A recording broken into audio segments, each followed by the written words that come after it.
Solitaire Rose Radio, Episode 51, Doctor Who Season 9, discussion and wrap-up with my niece, Mindi Engel.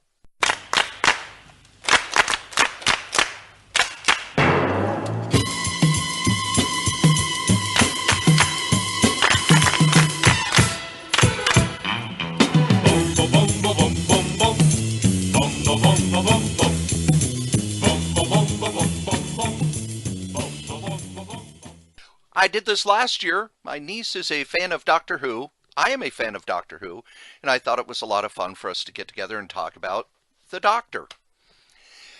However, she is in a new location, so there were technical issues. Not as bad as when Joe was in Alaska all those years ago, but they got bad. So there was a lot of work that needed to be done to clean up the audio. Hopefully you'll be able to enjoy it. And without wasting any more time, here we go. We're doing it again. We did this last year, and I thought it was a lot of fun because we talk about all sorts of things on the main podcast. We talk comics and books and nerdy stuff and conventions and everything. But here on the solo podcast, I mostly go over comic creators and comic book history, and then I interview people, but I don't really get into TV. And with adding a fourth podcast, I don't know if I'm ever going to have time to watch TV again. But I have my niece here on the line to discuss Doctor Who, a show we have in common. And we actually got to hang out for a brief time this summer. Well, what was this party on a dirt road that I had to brave a frightening bridge to go to? Oh, what was the frightening bridge? We came one way, and there was a bridge that really wasn't a bridge. It looked more like they just kind of piled up a bunch of dirt on top of a big metal tube. Oh, I don't think I've seen that. I don't doubt that that's around here somewhere. And a creek went through it, and it looked like if we got a really good rain, there'd be no more bridge. Yeah, we're kind of out here. But that's where Google told me to drive. Of course it would. So you done got married. I did. And was it everything you hoped it would be? I don't know. That's a difficult question. I keep telling people that I'm glad that it's over. Okay. And of course, everything's different now that you're married, right? No, not really. Okay. The only thing is now I get pissed off when we get mail that says Mr. and Mrs. David Engel. Oh. Yeah. Because your name isn't on there. No, I don't get a name anymore now that I'm married. Well. Welcome to Merca. Yeah. And I tried to keep my wedding as feminist as possible, and still you can't get away from it. See, to me, it just seemed like kind of, it didn't seem like a wedding that was much different from many others. No. It hit all the same theme, except the actual ceremony itself was really short. Mm-hmm. As was the time that people actually danced to the music. It was like, okay, there's 5 songs and we're done. Yeah, everybody got really tired really fast. I think I played too many dance songs in a row. I think the thing that I enjoyed was as the music started playing, I actually leaned over to my parents and went, I'm going to bet that out of all of the songs they play, I will not know 5 of them. And I think after 3 hours, I was able to recognize 9. Oh, well, good. So there you go. But we're not here to talk about the wedding, or as I called it on the podcast, the wedding. Because once you get down to once you get far enough away from a city, you have to drop your G's. Yeah. We're here to talk about it's our required favorite to take doctor. Them. Yes. And it was Missouri.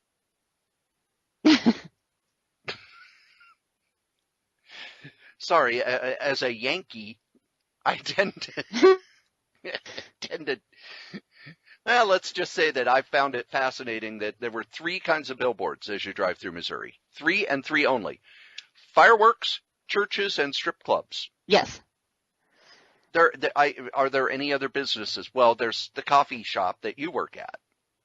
Yes. And Mark Twain, everything. Yes. Everything is Mark. In lovely Hannibal, Missouri, which actually looks like it would be fun to play tourist in, but I did not have time. We are going to discuss our favorite doctor. Well, my favorite doctor. Is he your favorite doctor? Is he your favorite? The Doctor is a whole character or 12 in general? Well, the doctor as a character in total. In total, yes, he is my favorite Doctor. Okay. We might as well start. Who is your favorite of the 12 doctors? David Tennant. David Hands Tennant? down. Don't even have to think about it. I am a 10 fangirl. Was he your first? No. So you did watch the Christopher Eccleston stuff. Yes, I started with Christopher Eccleston. See, for me, my favorite is always going to be Tom Baker, because I've talked on the podcast before. I didn't even see Doctor Who before I knew about the character because Marvel was publishing comics of the character. And I actually read much more of the comic than actually watched the show until I was able to get cable when I moved to Minnesota. So the Tom Baker in the comic is my favorite Doctor. But I think we both came to the conclusion that the previous season was kind of a mix. We're going to go through this season to see what we think of it. Okay. And the first episode was called The Magician's Apprentice. And I remember it was, for most of these, I was able to watch them the night they were on. Except, let's see, this one was in September. Yes, I was able to see this one the night it was on, I believe. No, this was the wedding, wasn't it? Oh, yeah, the 26th, yeah. Yeah. So you made me wait. Yes. But I do remember the first 5 minutes of the episode, I actually messaged one of my friends and went, all right, we have Davros, we have Daleks, we have Missy, and we've just gone to the opening credits. This is the best episode ever.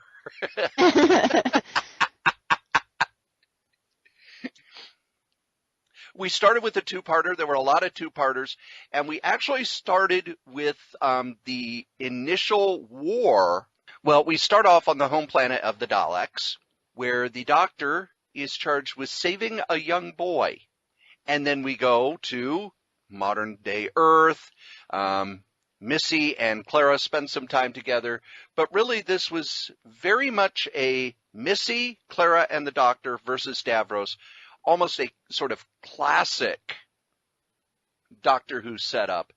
And it was the first of a two-parter. It also sort of set the tone in that Clara appeared to die at the end of the episode, which it happened a lot this season. And I thought it was an excellent kickoff for this season because it brought in a whole bunch of the past, but also set up a dilemma for the Doctor.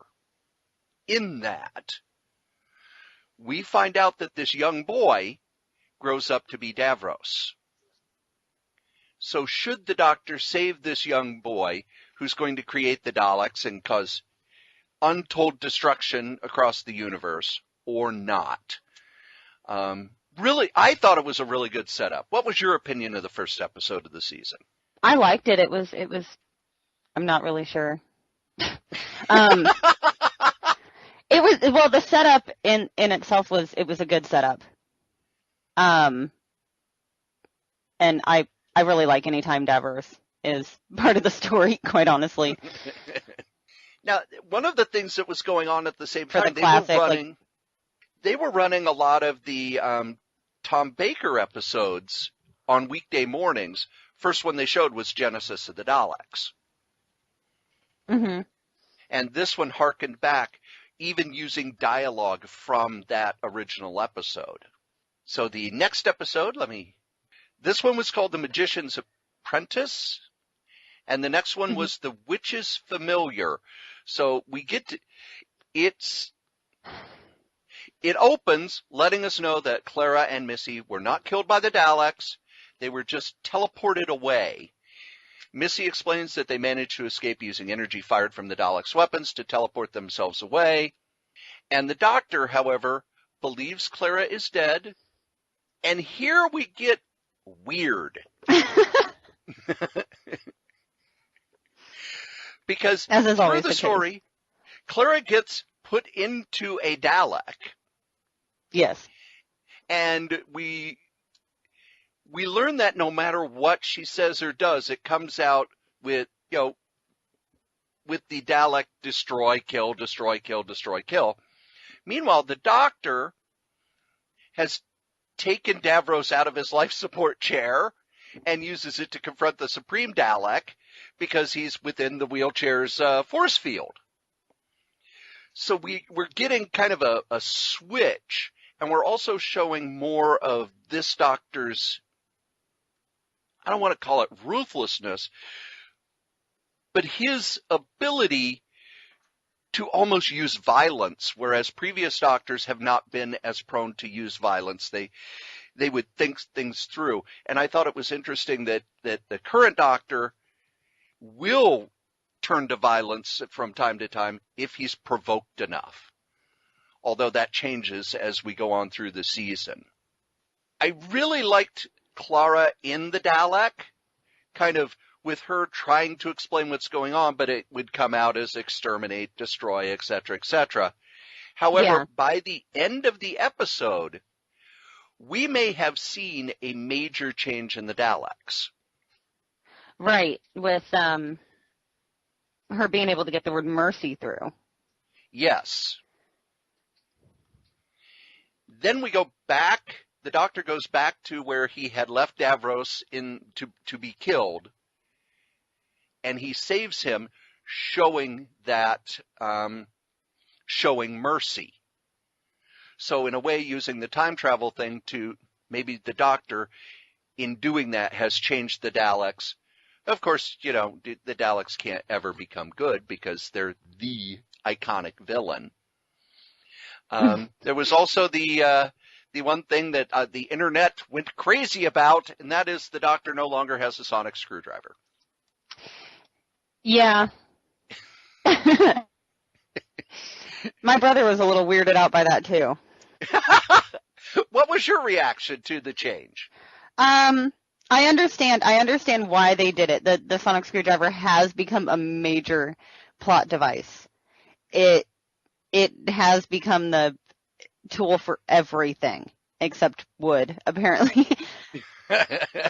But he's always able to get himself out of every jam with the sonic screwdriver, and so I get why they took it away.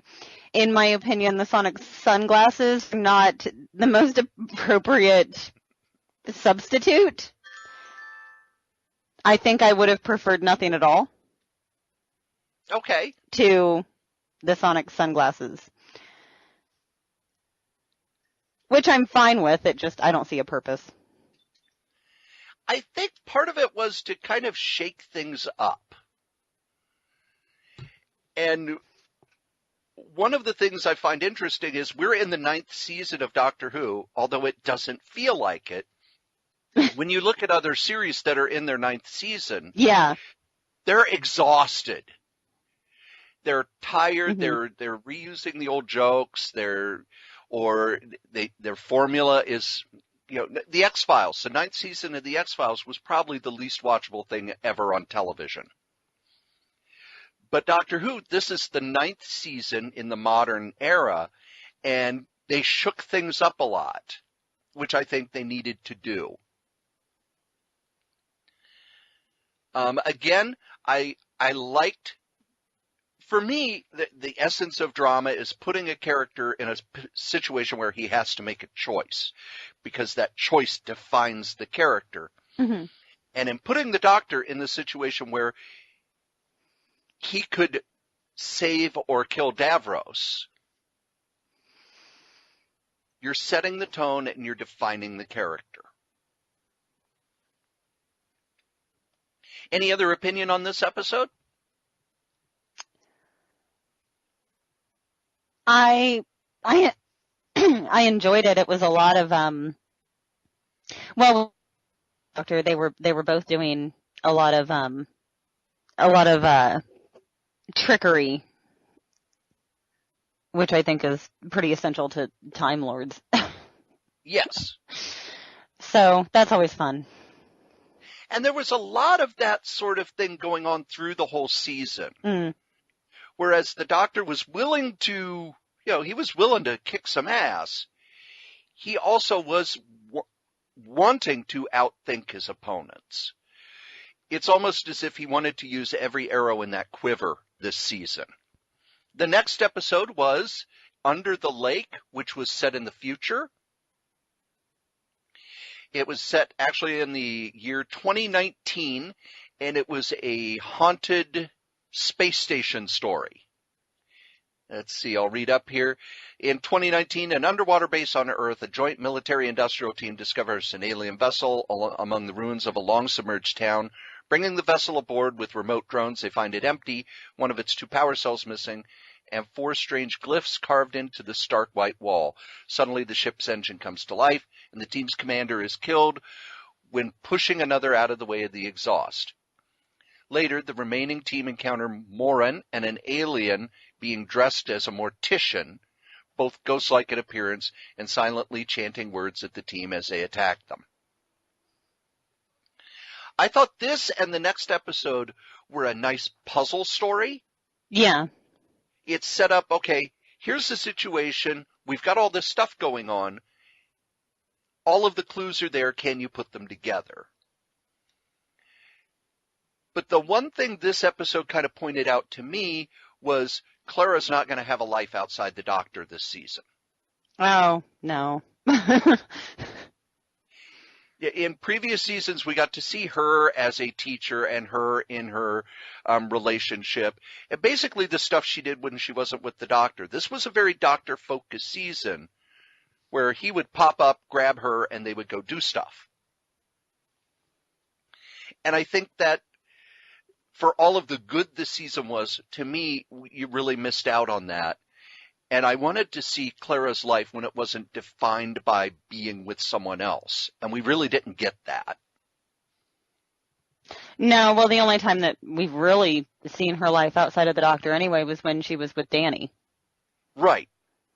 Well, they had episodes set around her life in the school or doing other things.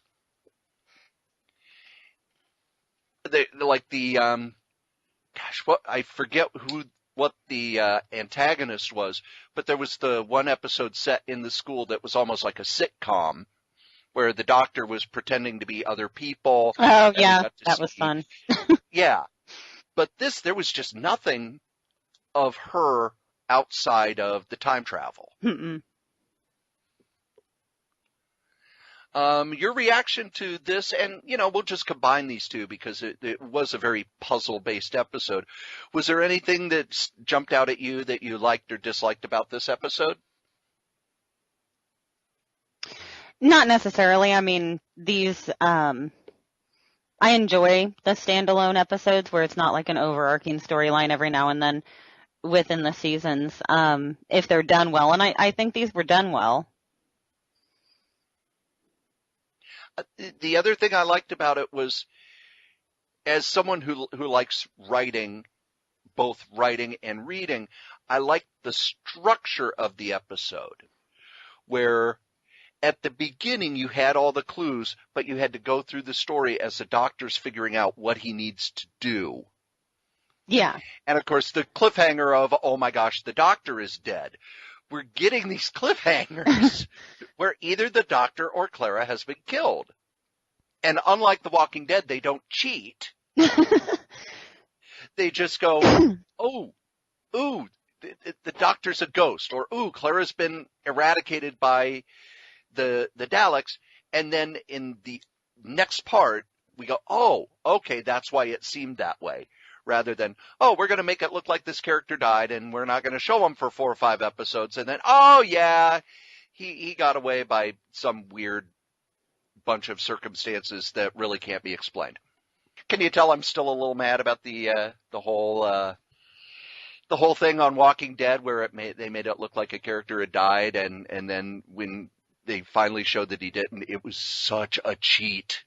Oh, yeah, I've heard about that. The next two-parter, a lot of two-parters this season, The Girl Who Died. And we start in a little Viking village. The episode is set in a little Viking village, and the gods have shown up to take the greatest warriors. And everybody's cheering and happy, and the doctor realizes, A, they aren't gods, and B, they weren't taken to Valhalla. They were taken by the gods to be killed. And the gods aren't really gods. Clara is taken with the warriors, and the male Vikings are killed and drained of their adrenaline and testosterone, but Claire and Isildur are spared. They return back to the town and are given a very short time to get the people who are left, who aren't warriors and aren't fighters, ready to fight the gods. And while the premise has tones of menace and fear, there was a lot of comedy in this episode, which I think was needed after the previous 4 episodes. Yeah. I enjoyed this one. I think I was a little worried because when you get someone with as much nerd cred as Maisie Williams, you really need to do whatever character she's playing justice. Yes. And I really enjoyed her character, and I enjoyed the episode. To me, it was the doctor had a lot of empathy and showed a lot of empathy in this episode, and one of the main traits of the doctor that I like. We also have the doctor, in a way, screwing up. Yes. And this is kind of the beginning of the arc for the season. I know that you said you like the standalone episodes. I like the fact that the arc for the season kind of stayed in the background for the whole time, just kind of poking its head out a little bit. Much like with Bad Wolf, where it's, okay, we're getting bits and pieces here and there, but it's not like when Buffy the Vampire Slayer would do it where, oh my God, this is the 10th episode where we're dealing with the big bad guy. Mm-hmm. And I also like the fact that the doctor said, I may have done something bad here. We often get stories where the doctor says, I can't tamper with things, I can't tamper with things, I can't tamper with things. Oh, I guess I tamper with things. He breaks that rule quite a few times. But rarely do we see consequences from it. And this season we're going to see that there are consequences from it, which I actually really liked. I do too. I think that sort of went away with 11, whereas I feel like every decision that 10 ever made, he suffered a consequence for. So it's pretty much that's all 10's run was just him suffering. Well, there's the video on YouTube that I've used a few times as a comment where it's, okay, here's David Tennant saying I'm sorry for 5 minutes.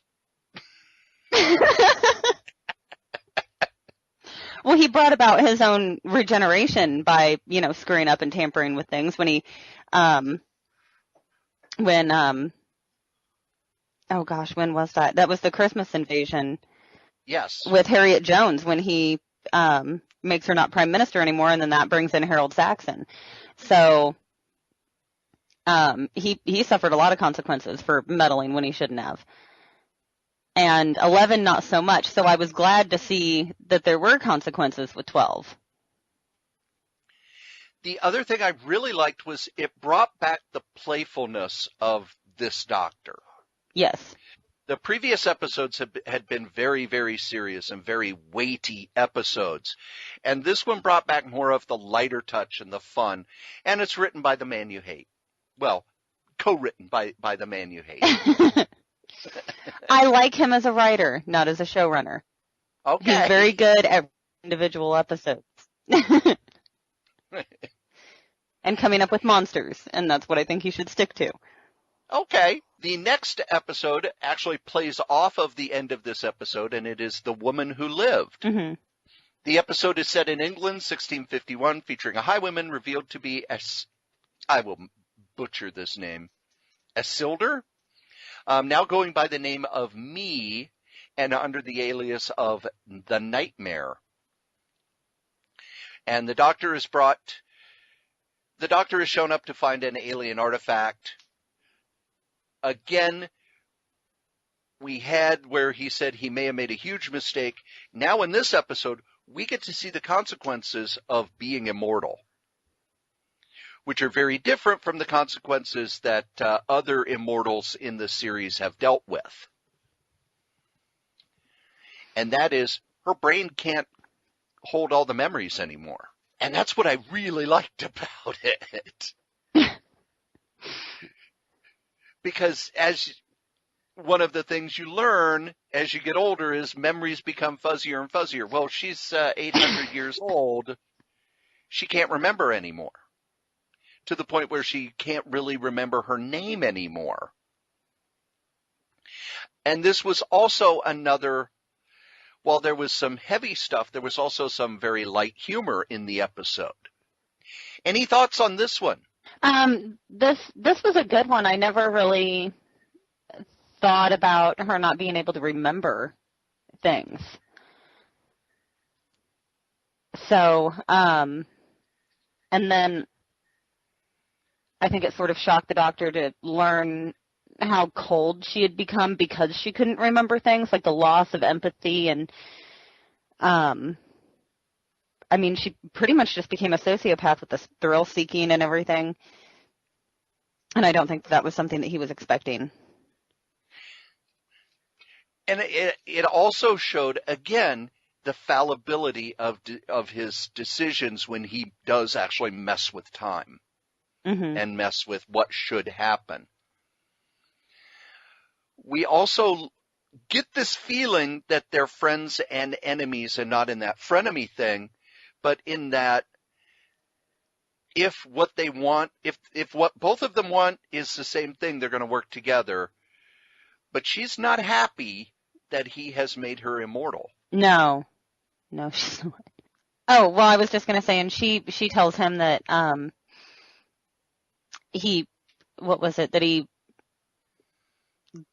she's going to look after the people who have suffered consequences from his actions. Yes, which again, they're planting a seed to a future episode, but I thought it was a really interesting idea.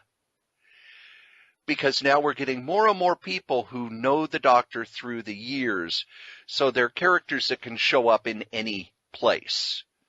Almost like River Song, but different. Or like Captain Jack, but different. Or the Master, but different. Now the Doctor's got all of these sort of mirror images of himself that may or may not be at cross purposes with him. And the other thing that I now just sort of thinking of, there were a few seasons ago, they did a thing where the Doctor's history was erased from certain databases and stuff. And it seems like, well, now, rather than all of creation knowing him, you have a smaller number of people who know him, but they know him much, much better. Mm-hmm. The next episode was another two-parter. It was almost like every episode was a two-parter. Was the Zygon invasion, which followed up on the 50th anniversary episode, in that the truce between humans and Zygons has fallen apart. And I think the thing that kind of weirded me out the most was that Osgood's alive. The flamin' blue hell was, and I remember watching this first episode going, no, did I miss something? I don't know. I've kind of figured, like, anytime in Doctor Who somebody just pops back up, it's like, oh, well, there they are. I did love that when Missy came back, they didn't even bother to explain it. And she said, oh, this sort of thing happens all the time. It's like, I'm not even going to bother with it. I'm coming back, so just Yeah, pretty much. deal with it. And I was just so happy because that was a big thread that was left hanging in the 50th that I had been wondering about for a long time. What in the world happened to the Zygons? Well, the peace treaty has now fallen apart, and we have a group of hillbilly Zygons down in Arizona.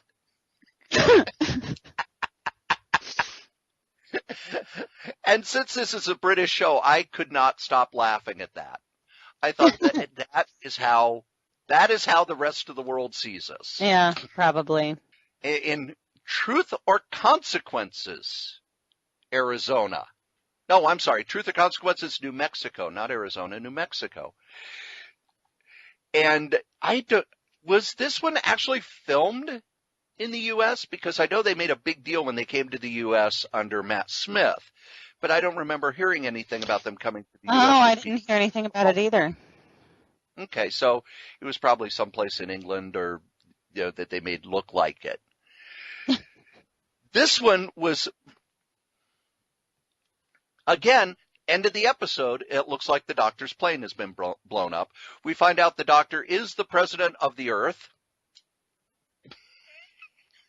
And he's got an awesome plane. Yeah. And one of the things I liked is the fact that he's president of the Earth did not faze him at all. He just accepted it and moved on.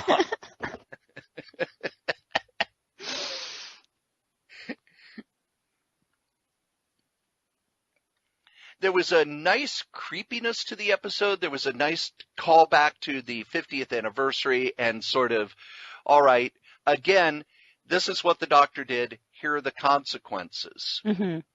And then with the next episode, we find out, and I like that they left it ambiguous, what happened in this episode may have happened over and over and over and over because there's memory wiping involved. Yes. And we are back to having two Osgoods. And I like the fact that she wouldn't tell the Doctor which one was which. Because one was a Zygon and one was a human, and we don't know which is which. And she wouldn't share with the Doctor. So now someone in unit is keeping secrets from him. Which, in all honesty, is probably for the best. Yes. But they also, in doing that, how do you know this is the only time it's happened? Set us up for what's coming later. And again, Clara just seems to be there. Yeah. And because of that, one of the things that I love about the writing are the phrases the Doctor uses to describe how he cares for Clara. However, in the stories themselves, I don't feel it. Is that just me? Or does it feel like the Doctor cares about her because in the script, he's got great lines about how he cares for her? Yeah, it does seem that it's written. There's not a lot of, well, we don't see them by themselves a whole lot. There's not a lot of them in the TARDIS. There's not a lot of them going on, I don't know, like any private moments in any of their adventures, I guess. They're constantly surrounded by other people. They're constantly tackling something, or they're separated. So I'm not sure. It is a bit odd. And I had heard that Clara was not going to be in this season, and then they changed their minds at the last minute. Oh, yeah, that's right. In a lot of ways, it's almost like she was generic companion. An afterthought. Yeah. Yeah. Which is a shame because in earlier seasons, they put a lot of work into her, almost to the point where she never became as annoying as Donna to me because I hated the Donna character with such a passion. And I know that I'm the only person who does. But, oh my God. The whole time she's smarter than the Doctor. She's better than the Doctor. She becomes the Doctor. Clara became in some ways kind of almost like a sonic screwdriver in that, oh my gosh, I know how to solve this. Yeah. I always felt that way about River, so I understand where you're coming from about it. Well, River, they gave a reason for it because she's also a time traveler. Yeah. Clara was a school teacher who just happened to have weird shit happen to her. And what I'm hoping is the next companion they bring in is someone who doesn't know everything. Yeah, that's becoming a trend in, I think, with a lot of even the one-off characters. Yes. And the reason Rose worked so well, especially in the first 2 seasons, she didn't know anything, so she was kind of the viewer substitute. And the companion's always been that. The Doctor has to explain things to the companion in order to explain it to us, the viewer.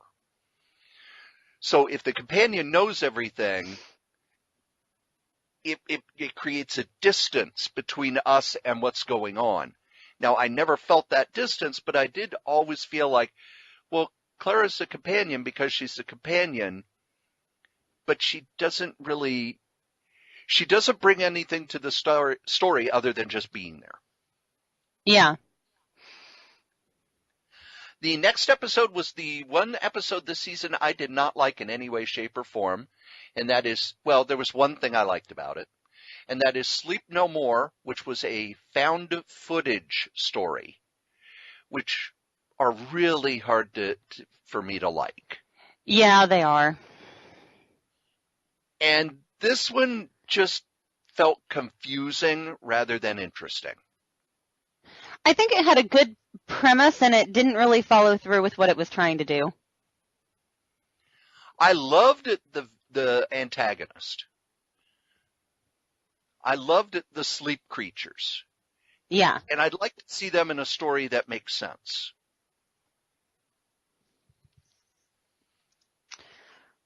Oh, and I'm trying to think. It reminded me of a Doctor Who audiobook that I have.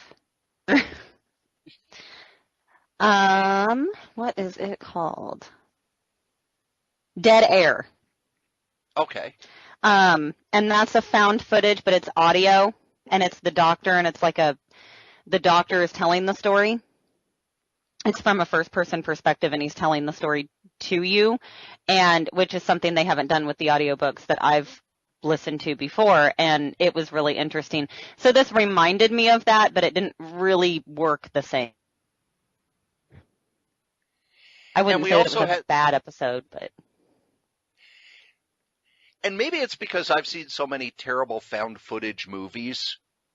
I can count on one hand and still have fingers left to wave at people, the ones I've enjoyed. Yeah. Because most of them just seem like they seem like the old trope of you're walking in the spooky house and all of a sudden the cat jumps out at you. And most found footage movies just feel like that all the time. And then at the end, we find out that the narrator of the footage was unreliable. Mm-hmm. So I'm happy that they tried something different, but I don't think the experiment worked, especially not for me. I think every show nowadays that's like that has one of these episodes, though. So they got it out of their system. They did it. I don't mind when somebody does an experimental episode. Matter of fact, one of my favorite episodes of the series Breaking Bad is their bottle episode, where the entire episode is in the meth lab, and there's a fly that you can't get rid of.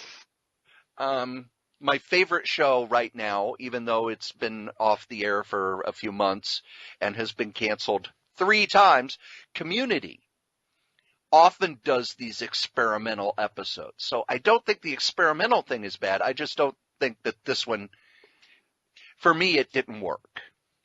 Mm-hmm. But then we get the final 3 episodes of the season, which all blended together into one long story. The first one was Face the Raven, where the Doctor and Clara find a hidden city in modern London. Well, it's just more of an alley. Rigsby contacts Clara through the TARDIS's phone, asking her and the Doctor for help. They arrive at Rigsy's flat in London, finding he has settled down with a wife and a newborn daughter and has no idea the origin of the tattoo on the back of his neck that is counting down towards 0. He has no memory of the previous day's events. His mobile phone is cracked and data from the previous day wiped. The Doctor finds that he has had contact with aliens in the last day and is due to die when the countdown of the tattoo reaches 0. The Doctor feels there's nothing they can do. Clara insists that they try. They assume the presence of aliens hiding in London. They look for a trap street where they might be hiding. They eventually come across it, aided by a flood of memories from Rigsy. Recalls once the TARDIS is able to restore the data on his mobile. And here we have Isildur again, still going by the name Me, has gathered together these aliens and is hiding them, and they've created their own culture. And we find out that Rigsy has committed a crime. Clara, thinking she's ever so clever, decides to take his crime upon her, knowing that because she didn't do it, she will kind of be saved, because that's the sort of thing the Doctor would do. And we find out that that may not have been the best choice. So you've got a murder mystery, Mm-hmm. and you have the ticking clock, of course, but you've got a murder mystery, and you're setting up for Clara's exit from the series in a lot of ways. I liked the murder mystery. I liked the Doctor solving the murder mystery. I think, while I understand what they did with Clara, it almost in a way points to one of the bad tropes of the series, which is everybody assumes the Doctor will be able to save everyone because he always does. Except when he can't. Well, and I think it was Clara's often trying to make decisions without the Doctor as he would. And I think in most cases it's worked out well for her, which is a little unrealistic for me. So I think this not working out quite so well was a little bit more realistic. And I also like that the Doctor was set in a trap. Mm-hmm. And normally the episode is, how's the Doctor going to get out of the trap? He couldn't get out of the trap.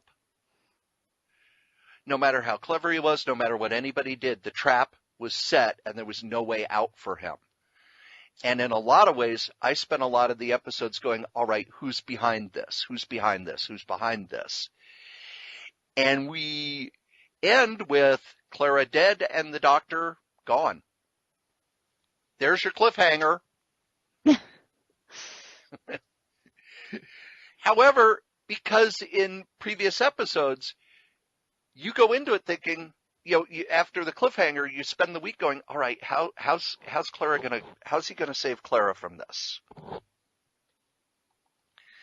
And then the next episode, Heaven Sent, probably my favorite episode of the season, maybe one of my favorite episodes of the series. The Doctor has been trapped in a strange waterlocked castle and is pursued by a shrouded creature that is trying to kill him. It's very psychological.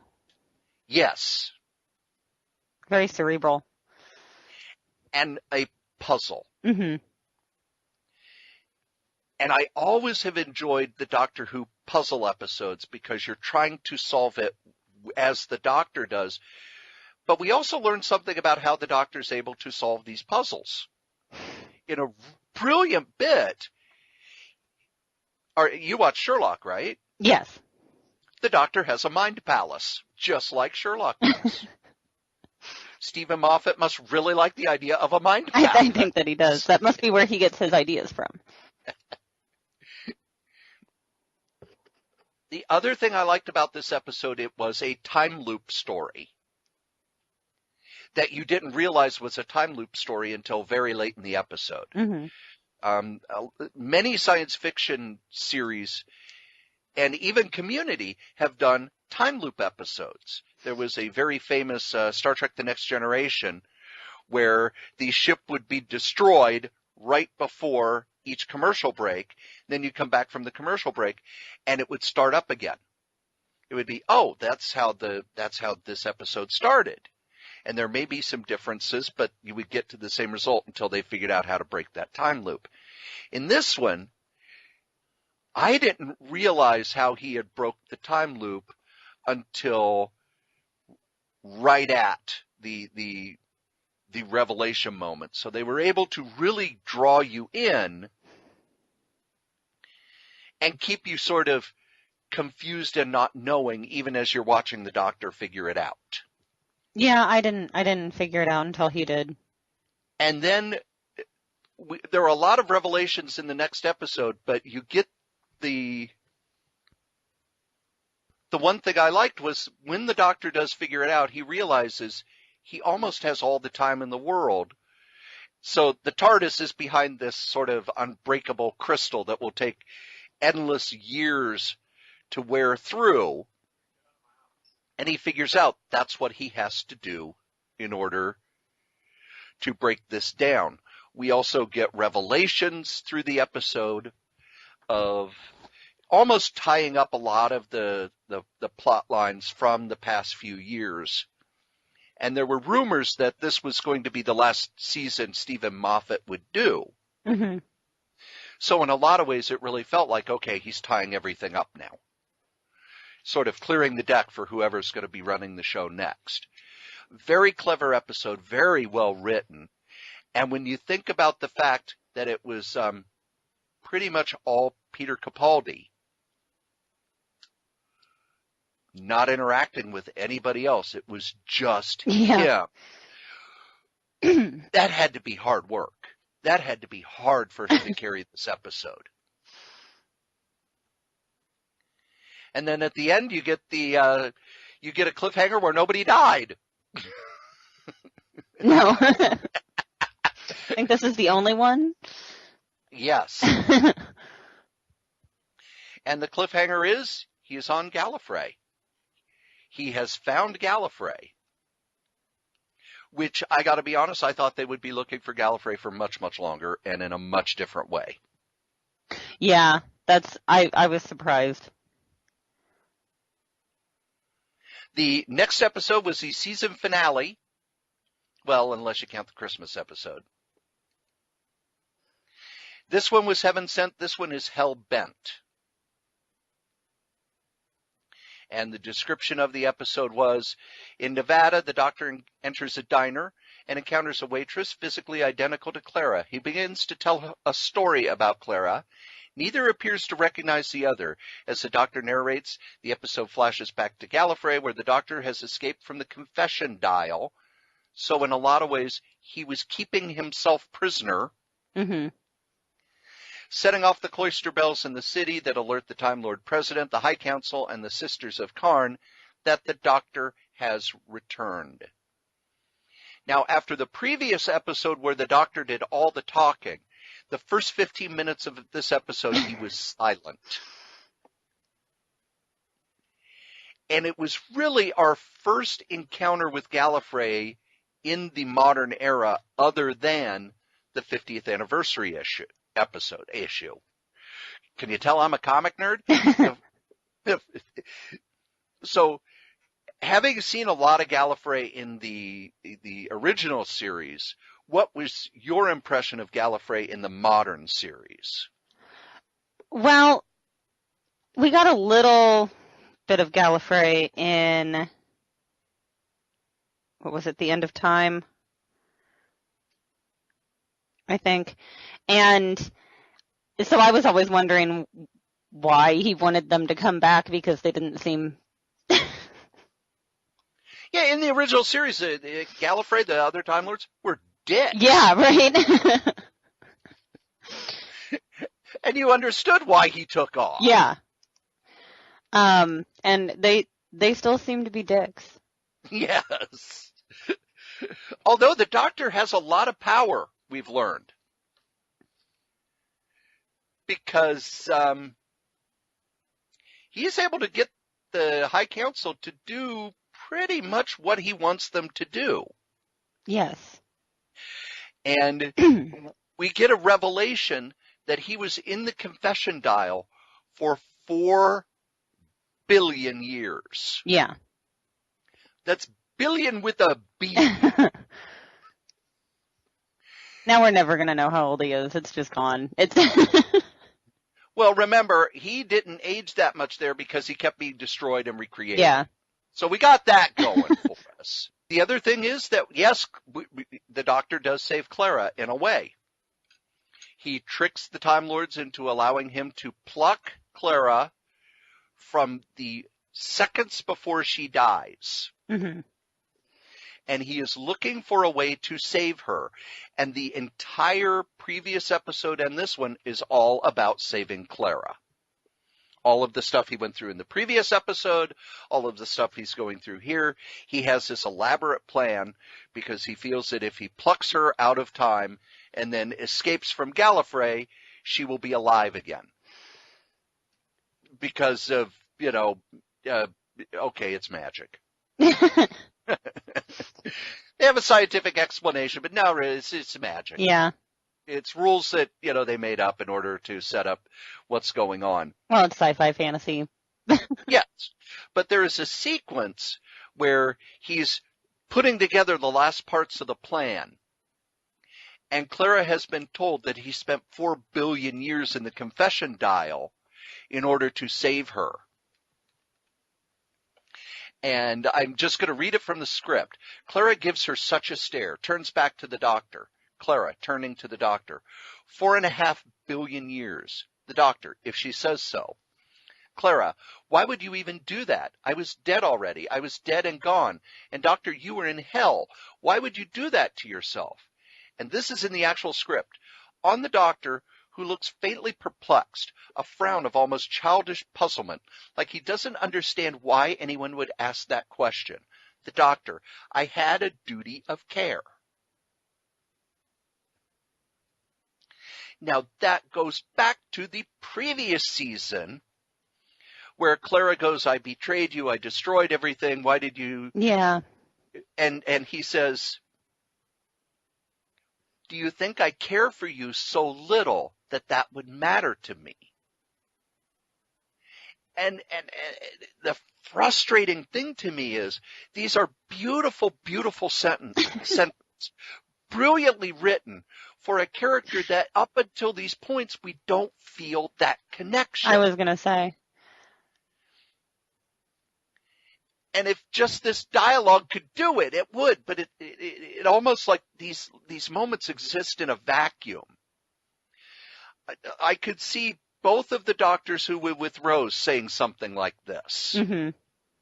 I could see Matt Smith saying this about Amy Pond. Mm-hmm. I don't feel that connection between these two. No, and I didn't even get it with her in 11. I don't know. I don't know if it's they just haven't fleshed out her character as much as they should have, or what it is. And like you, I can't put my finger on why.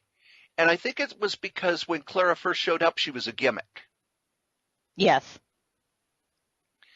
And because she started as a gimmick, we never really felt that sense of, like with Rose, oh my gosh, I get to go on these great adventures. Or even, previous series, Sarah Jane. Yeah. Sarah Jane was always, the plucky girl who's there to have an adventure and wants to explore. Clara seems to do things because she's written to do them rather than it coming out of her character. Right. Her personality changes from one episode to the next. Yes. And we're not really grounded with her. Yeah, Mm-hmm. She's a school teacher and she had a boyfriend who died. And that's all we really know about her. And I think one of the things that they did with Rose that made her feel more real is we got to know her life outside of the doctor. Yes, and even before. Donna, again, we knew her life outside of the doctor. Mm-hmm. Amy Pond, we knew her life outside of the doctor. With Clara, we don't know her life outside of the doctor, really. And I don't know if that's the fault of the writing team or just the way that they had to create the stories for this season. But I never felt emotionally connected to Clara. I thought she was very cute, but I didn't care. Well, it's a shame because I think Jenna Coleman's, I think she has the capability to And I do make us care more about the character. It's just not there. Right. And I do think the ending, which we'll talk about, hey, you remember how I said in the introduction there are going to be spoilers? Guess what? Here's another one. We get to where the doctor has realized that what they're going to have to do, he's going to have to erase Clara's memory, and they can't see each other again. However, we turn that on its head so that it's not exactly like Donna, and instead they're going to both hold a device, and one of them is going to have the other erased from their memory. And in a nice twist, the doctor has Clara erased from his memory. And after he leaves the diner, we find out that the diner is a TARDIS. And the, quote, Time Lord, unquote, is Isildur. Or me. Yeah. And now we're going to have these two women wandering around the universe in comic books and novels and radio plays. I doubt we'll ever see them in the series again unless we get to anniversaries or things like that. But I liked that ending because now Clara's at least interesting. She's dead, but alive. Yeah. And we have an immortal human who's almost kind of yet another mirror image of the Doctor. I hope they don't make her into the Master where she shows up, every 2-3 seasons and they have a clash because we've got the Master. We don't need another one. But I like that they're kind of populating the Doctor Who universe a little bit more. Well, I was starting to wonder, and I can't remember, did Isildur ever use that other immortality, whatever it was, that the Doctor gave her? I don't know. I know that they touched on it a few times, that she still had it because the Doctor asked her, why didn't you use it for your husband or one of your children? And she kind of brushed it aside. But I don't know as they did use it. So I was kind of wondering if anything was going to happen with Clara and that, and then nothing ever did. So I'm not sure. Well, to the internet. No, I don't think it was either. If we're wrong, please email me and let me know. SolitaireRoseNetwork@gmail.com. And that was the season finale, and I thought it was a very good season. I thought it was well put together. We did have a Christmas episode. The Husbands of River Song. Again, when they showed it on BBC America, Stephen Moffat said, I thought this was going to be my last episode, so I wanted to use River Song one last time and wrap up her storyline. What I really enjoyed about this was it was another episode with a lot of humor in it. Yeah, there was a lot of humor in this one. And a lot of fun ideas, a lot of silliness, but also we had another one of those sequences where Moffat shows that he can write some brilliant, brilliant dialogue, where River is talking about the Doctor to the Doctor.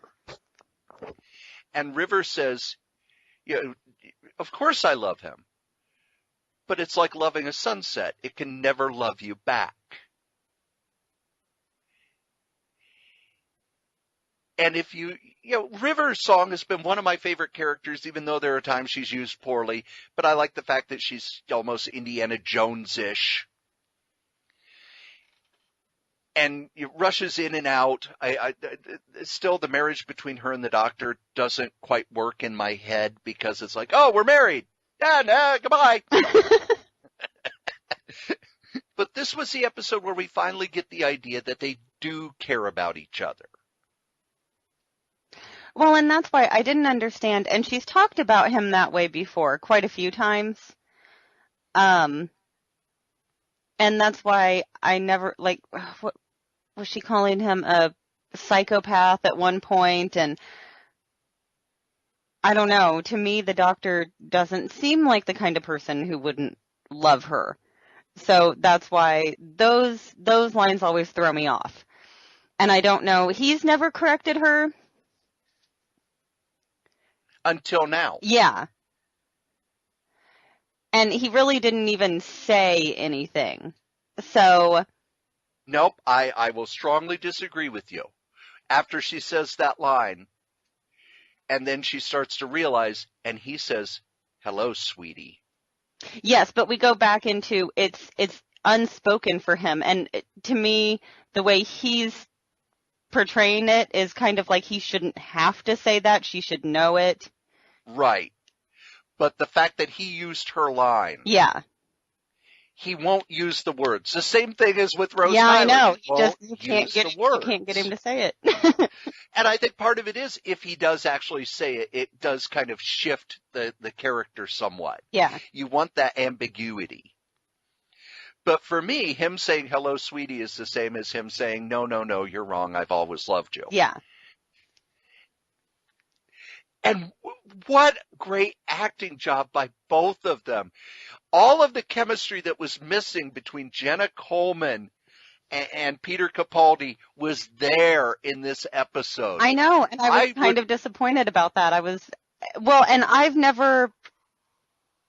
I like River as her own character, but I've never really liked her with the doctor because it always seemed like she knew more than him and she was being a know-it-all, and then Matt Smith would just sputter and spin in circles, and it just drove me insane.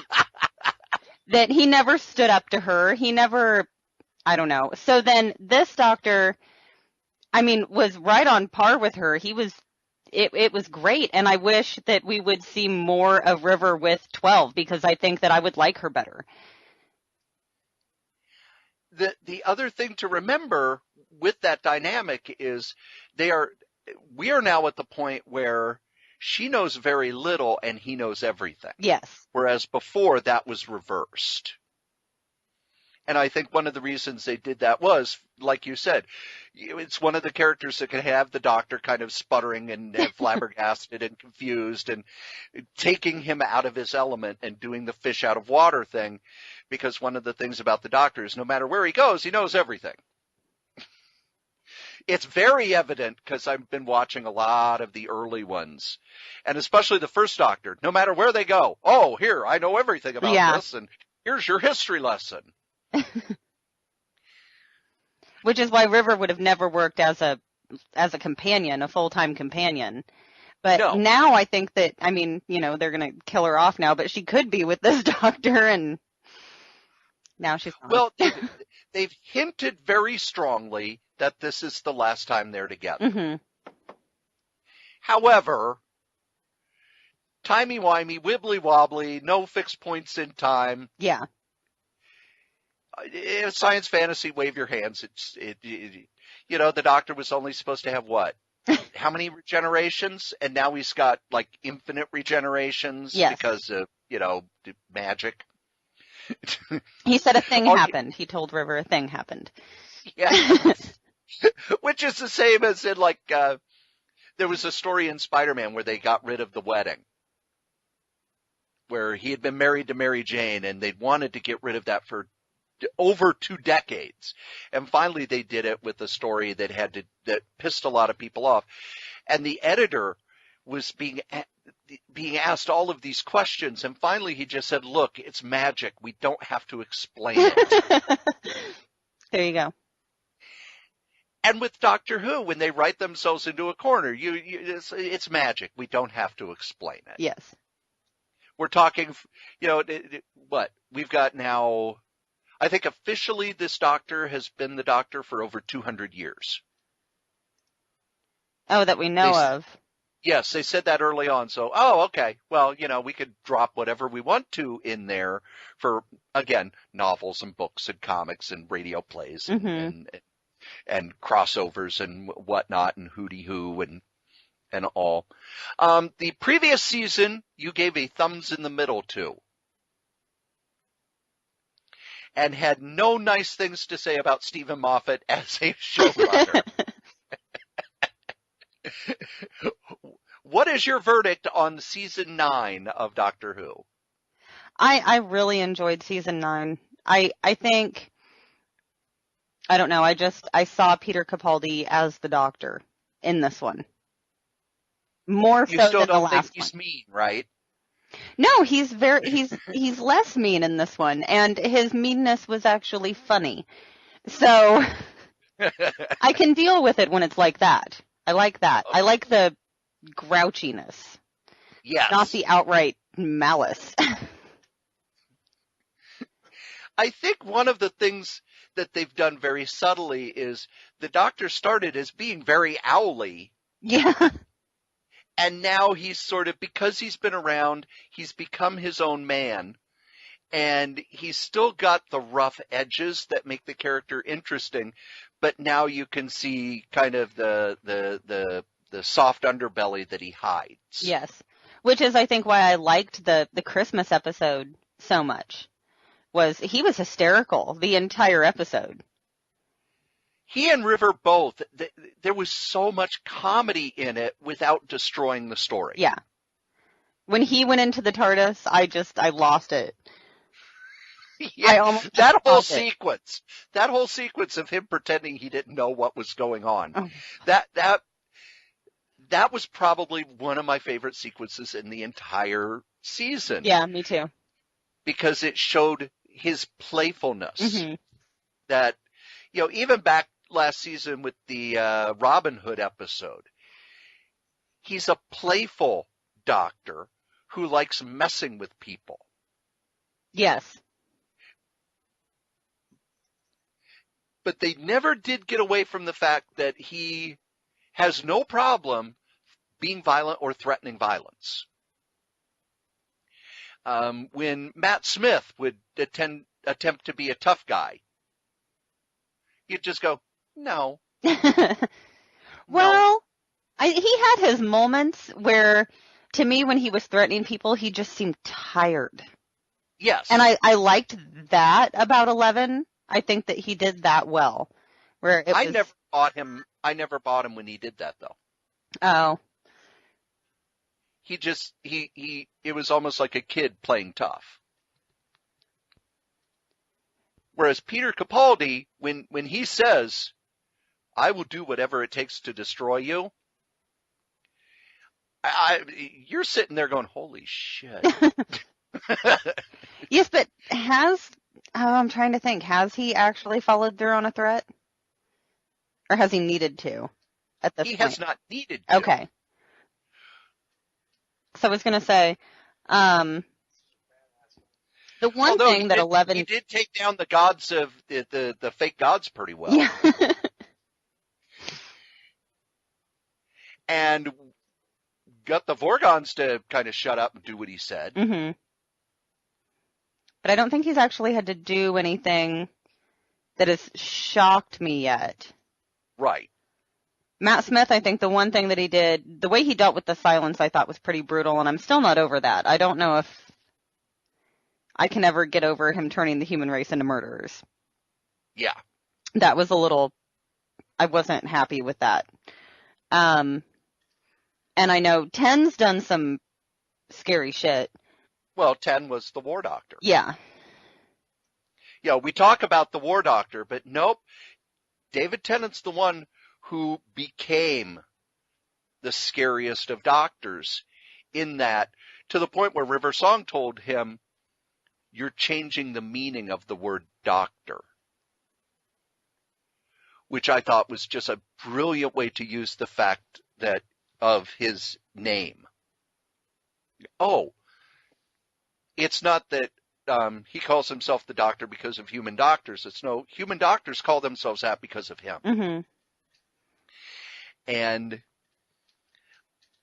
I think one of the problems you have with an ongoing series like this is that tendency to keep raising the stakes. And as you keep raising the stakes, your protagonist has to become more and more powerful. Whereas I think the best Doctor Who stories are when the Doctor doesn't really seem like he knows what he's doing, but he pulls it out in the end. Yes. I would agree with that. Much like the my favorite episode, the one in the castle, where you feel like he doesn't know what's going on until the end, where you actually watch all the pieces fall into place and you go, oh, okay, he may not have known the whole time, but he knows what he's doing. Have you watched the new episode of Sherlock? No, I haven't. Stay. Then we won't talk about it. Okay. It was the bridge between season 3 and the hopefully someday season 4. Mm. And it was very, very full of Stephen Moffat. Mm. So are there women dressed as dominatrixes and all of this? There is a woman. There's a woman posing as a man in the 1800s. Oh, the 1800s are there. Yes. Yes, That's this is very the one Stephen where Moffat. it's in the It's set during the original time of Sherlock Holmes. Oh, that'll be cool. Yes. All right. Well, I want to thank you for sitting down and talking Doctor Who with me again. We'll do it again next year. And any speculation on what sort of companion you would like to see next season? Oh, I've been trying to think about this, and I don't know, because part of me thinks that 12 could do a pretty good job on his own for a little bit. I think that would go over worse than the sonic sunglasses. I know, but I think he could hold his own. I think it's time for a male companion, quite honestly. I agree. I think a male companion would be good. I, of course, have my dream companion I would love to see back, but I don't think it'll ever happen. Which was? Ramona. Oh, yeah. I think it would be wonderful, even if just, a couple episodes, and, Ramona's a Time Lord. Maybe she's well, now come that back. Gallifrey's back, I don't see why not. Yeah. And we have learned that you can switch male to female, because that's what happened to the head of the Time Lords. Uh-huh.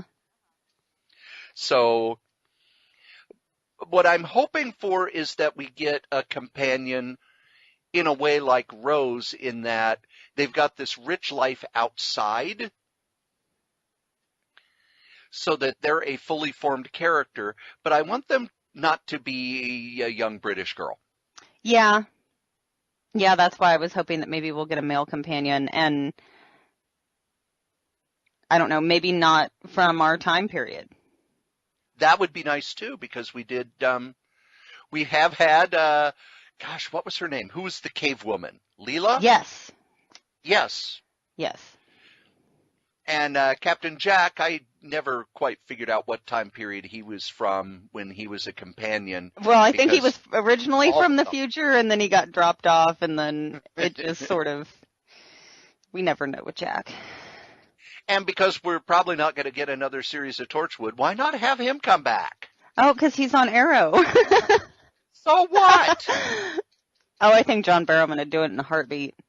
Oh, yeah. I think that's one of the things that it's one of the things that I haven't liked about when Torchwood spun off. We haven't seen Captain Jack at all, and it was nice when he would just drop in once in a while. Yeah. Although I'm still angry with him over Children of Earth. I don't know. That was not Doctor approved. Well, of course not. No, it was on Stars. He's gonna need to answer some questions. Yes. Well, again, thank you for coming on. And as I said, we'll do it again next year. And there it is, another season of Doctor Who in the books and another episode of Solitaire Rose Radio in the books. One of the things we have that we share with Crazy Comics and Stories and all the podcasts I do is sponsors. And here they are.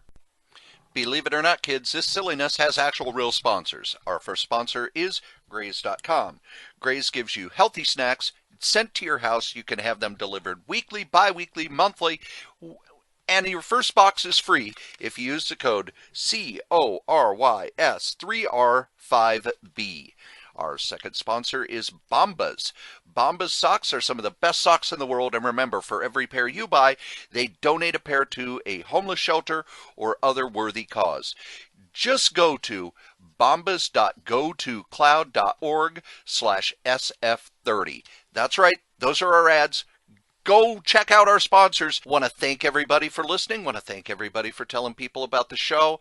We are experiencing growth. If you would like to help us grow, just share the podcast with people you know. Let them know. Share it on Facebook. Share it on Twitter. Share it on Instagram. Share it everywhere. Just let everybody know about the show. Got a lot coming up over the next few months. We will be making appearances. That's right. We will be at MSP Comic Con. And Joe talks about it all the time, but we will be setting up at MSP Comic Con. We will be having live broadcasts. We'll be having special broadcasts. We'll be having special episodes. We'll be having special interviews. We will even be on Periscope. We're going to be hitting that convention like you can't believe. There will be other convention appearances this year. That's right. We're going to be making live appearances. So stay tuned for announcements. If you would like us to show up at your convention, go ahead, email us at solitairerosenetwork@gmail.com. That's right. We're ready to start making con appearances. We've got a lot of big stuff planned for the coming year. We'd love it if you would join us, make the show bigger, make the show healthier, and I'll be back with more stories.